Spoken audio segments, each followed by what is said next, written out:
Ao final do ano de 1918, a Alemanha estava em chamas.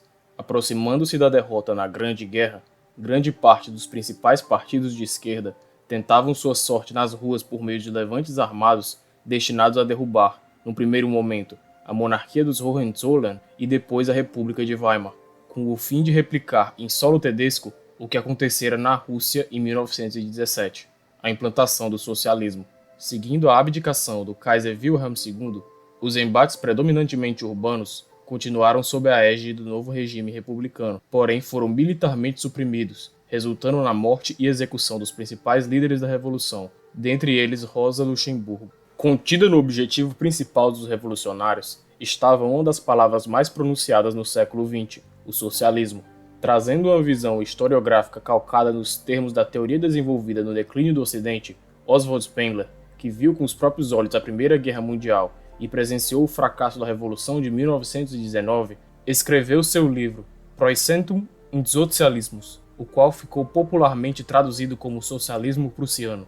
Nesse livro, o autor traz uma definição ampla de socialismo, aplicável a toda a cultura alto-ocidental, e uma específica, a qual diria respeito apenas à Prússia e o que viria a se tornar a Alemanha do Segundo Reich. Definições essas que usaria para contrastar com a proposição marxista.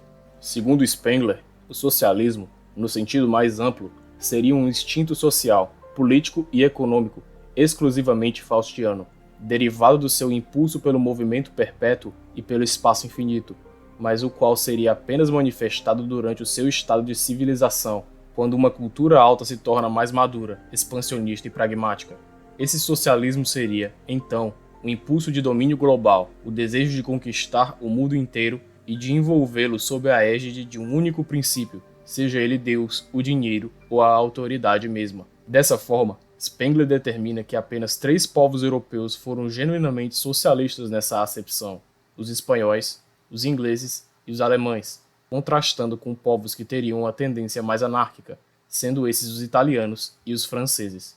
A Espanha, segundo o historiador, foi o florescimento do ideal gótico, a qual tinha um senso de missão maior que transcenderia sua própria existência e que, no expandir de seu império genuinamente global, cumpriu o ideal imperial dos Hohenstaufen, da mesma forma que o Concílio de Trento teria cumprido o ideal do papado. O socialismo espanhol representou a conquista do globo sob a égide dupla do trono e do altar, submetida unicamente ao reinado e à vontade de Deus. Da Espanha, advieram todas as técnicas do estadismo moderno, a política nacional ou dinástica em grande escala, a diplomacia de gabinete e o uso da guerra como movimentação calculada no âmbito da alta estratégia. Dessa forma, apesar de a Espanha ter sido governada em seu apogeu pela Casa dos Habsburgo, Spengler proclama que foi o espírito espanhol que moldou a Áustria, e não o contrário, uma vez que a Áustria seria uma parte espanhola da Alemanha, já que teria sido moldada por sua corte monárquica, clero e nobreza.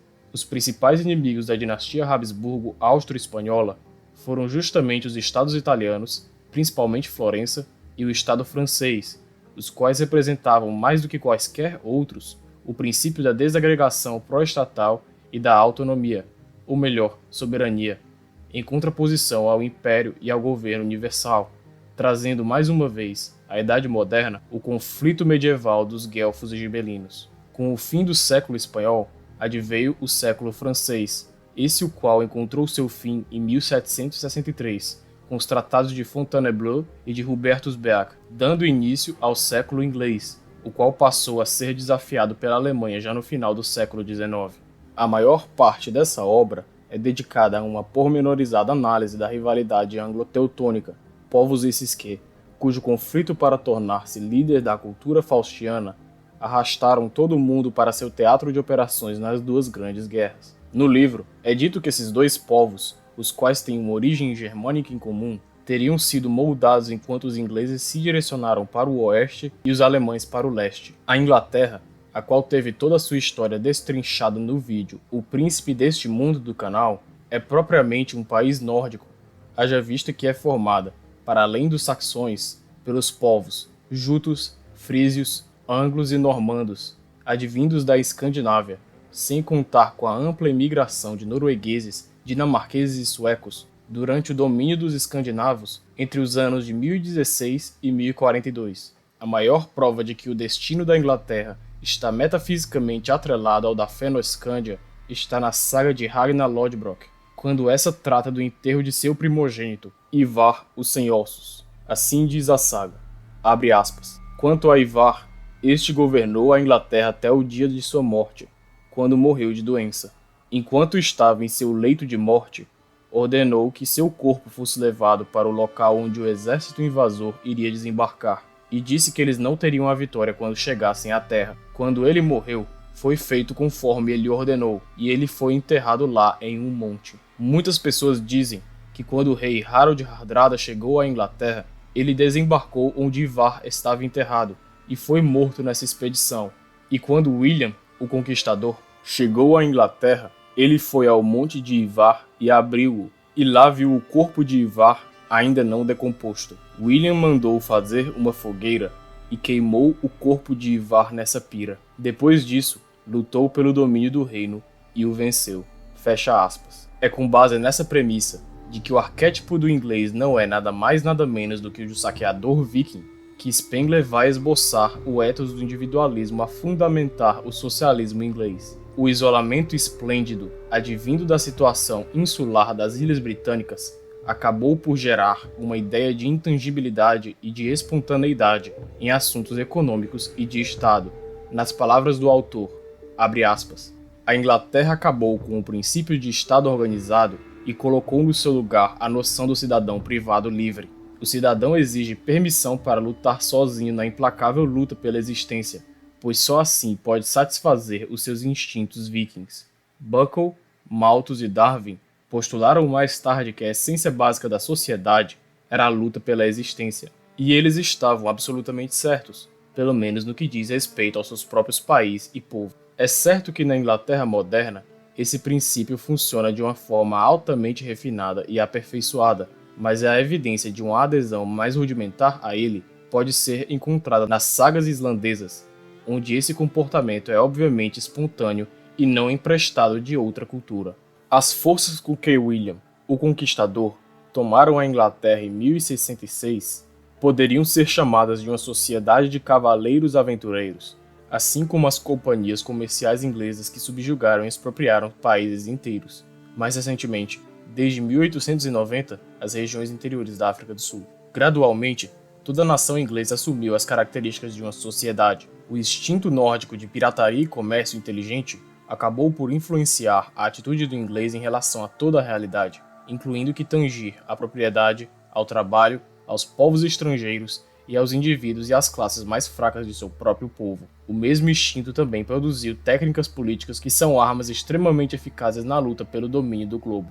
Fecha aspas. Dessa forma, esse espírito empreendedor anglo-saxônico configurou o dinheiro como princípio a englobar todo mundo, o qual é deveras impessoal e espontâneo, conforme a visão de mundo britânica. Por outro lado, a pátria prussiana foi forjada, assim como a espanhola, num ímpeto religioso de guerra santa contra os pagãos, no período das cruzadas eslavas e bálticas na Europa Oriental, empregadas mormente pela Ordem dos Cavaleiros Teutônicos. Segundo o barão Júlio Zévola, em seu livro O Homem entre as Ruínas, a Ordem Cavalheiresca Teutônica seria um exemplo clássico de pátria espiritual, dotando o que viria a ser o Estado prussiano e o Segundo Reich alemão da ossadura e forma da hierarquia e de uma forte noção estamentária. Enquanto na Inglaterra foi desenvolvido um forte senso de individualidade, em razão de estarem isolados pelas águas, na Alemanha situada em uma planície e cercada por inimigos em todos os lados, foi posta uma noção de totalidade, uma de devoção perante ao superior e ao coletivo, onde o indivíduo integra uma ordem maior e dela não consegue se desvencilhar. Está o socialismo, no sentido mais estrito, para o prussiano, da mesma forma que está o individualismo para o inglês, sendo o socialismo prussiano, ou prussianismo, um instinto ou sentimento que agrega realismo, disciplina, energia e devoção em uma só noção.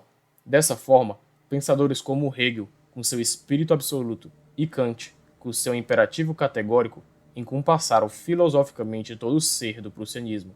O Império Alemão, portanto, como um organismo socialista no sentido mais faustiano do termo, buscava englobar o mundo sob a égide da autoridade da hierarquia, resultando no inevitável choque do uniforme militar com o terno e gravata do cavaleiro medieval com o pirata viking. Por volta do final do livro, Spengler vem a dedicar um capítulo inteiro para Karl Marx e o que este entende por socialismo. Segundo ele, Marx, por ser prussiano de nascimento e ter vivido na Inglaterra, projetou o prussianismo nos proletários e o individualismo nos burgueses. Conforme diz no livro, abre aspas, Marx foi, portanto, um pensador exclusivamente inglês. O seu sistema de duas classes deriva da situação de um povo mercantilista que sacrificou sua agricultura ao grande capital e que nunca possuiu um corpo nacional de funcionários públicos com uma consciência patrimonial pronunciada, isso é, prussiana.